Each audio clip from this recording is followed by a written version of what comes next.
Hello, so today I will be showing everyone how to use Storybird, which is a online app that can be used to help children. It has several different things like helping with challenges to help build reading skills, as well as students can read different stories as well as write their own stories through it. So I'm already logged into my account.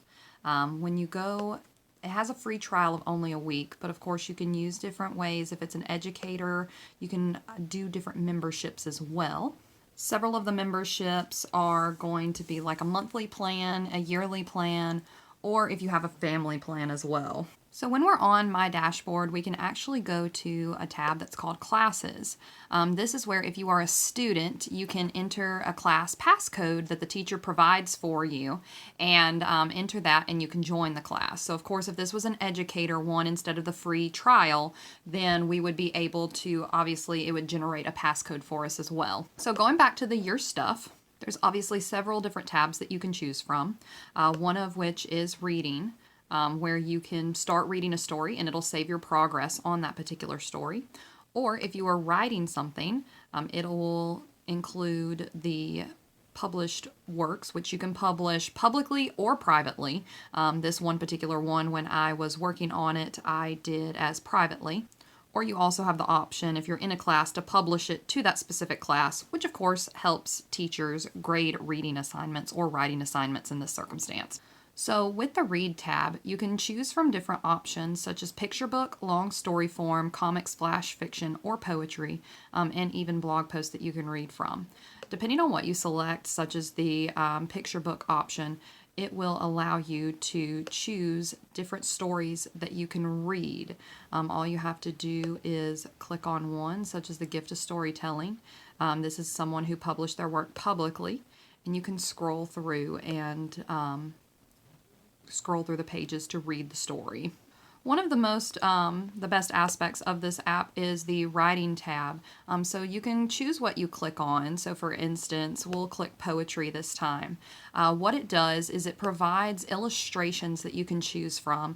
This can help stimulate creative writing, where people could look at the pictures, or students could look at the pictures, and write a piece of work or a piece of writing based on the picture that they are seeing. Or if they've already written a story, they can type in the search bar up here at the top something that is significant with an artwork that they want.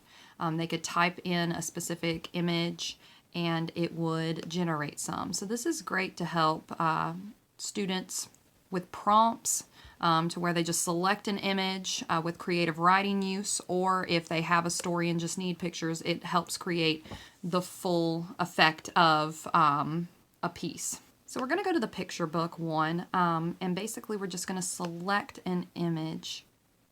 We'll do this one, that's a fox. Once you click on the image, it basically brings up a bunch of side images that you can choose from. So right now we have this one. If we wanted to select another one, we would just click on this one, drag it over, and it would generate it. So this one happens to be Santa with elves. So basically you just drag and place the image where you want it. You can also change the background of the pictures with these. Then of course you add a title. I'm just putting this one as sample. After you've done that and you've created your cover, then you can just click on the first page. It also gives you the option to change your font into different things. And of course, it's the same progress. You'll just take a picture, put it on whatever side you're wanting it to. So it did landscape mode on this, which you can actually change the modes that it goes into as well.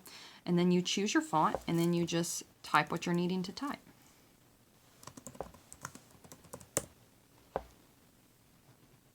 And then obviously you can choose how many pages you go to down here at the bottom. And then you just create them from there. Once you're done, you'll just click the Save button, or you can click Preview. If you click Preview, it's basically going to show you what we saw earlier with other people who have posted it publicly. So it shows on here the title as well. Then you just click Exit to exit out of that. we're just going to click Save and Exit over here. And what it will do is it'll save it. It's going to ask if you want to save it as a draft or if you're finished to publicly or privately view it. For this particular one, since it's not done and it was just to show, I'm going to do Save as a Draft, and then we're going to go back to Dashboard. Then from there, you can look at what you've already posted or done, which now this one shows as a draft, which is perfect, as well as this one as a published piece, which again I did as privately. And you can edit, write what you need to, and then it shows the end, or if you'd like to create your own. So that is basically the tutorial on what students as well as teachers can use to use this app as efficiently as possible. I feel that it's a great way for students to show their creative writing, as well as it's easy for teachers to grade it, since they can create that classroom and be able to have all of the writings and everything there. So it's really bringing a writing piece that would normally be in a standard form more so into life, which I find very interesting.